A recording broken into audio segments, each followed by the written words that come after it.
Hi friends, చూసారా ఈ ప్రకృతి, ఈ వికృతి అంటే సారీ వికృతి కాదులే ప్రకృతి. అటు ఇటు చెట్లు, సమయం 7 గంటలు అవుతుంది కానీ చలి మాత్రం కుమ్మేస్తుంది అన్నమాట. ఊర్లో కదా భయ్యా, అలాగనే ఉంటుంది. సో మిమ్మల్ని మీ యొక్క ఆలోచనల నుంచి బయటపడాలంటే ఇటువంటి నేచర్ని మీరు ఆస్వాదించాలి. సో ఒకసారి రండి మన ఊర్లకి, సో ఎంజాయ్ చేయండి, ఓకేనా?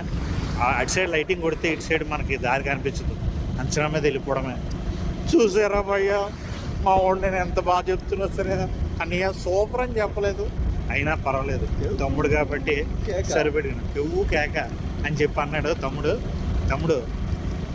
నీకు నీ కుటుంబానికి ఆ దేవుడు ఆయురారోగ్యాలు ప్రసాదించాలని చెప్పి మనస్ఫూర్తిగా కోరుకుంటూ థ్యాంక్ యూ. ఓకే తమ్ముడు థ్యాంక్స్ చెప్పాడు. కానీ చూసారా అటు సైడ్ ఏముందో కనపడట్లేదు. సో ఇది మనకు అసలు ఈ లోపలలోకి మనం అడవిలోకి వెళ్తున్నాం అనమాట. సో నెక్స్ట్ వీడియో మీ ముందుకు వచ్చేస్తుంది. Stay tune to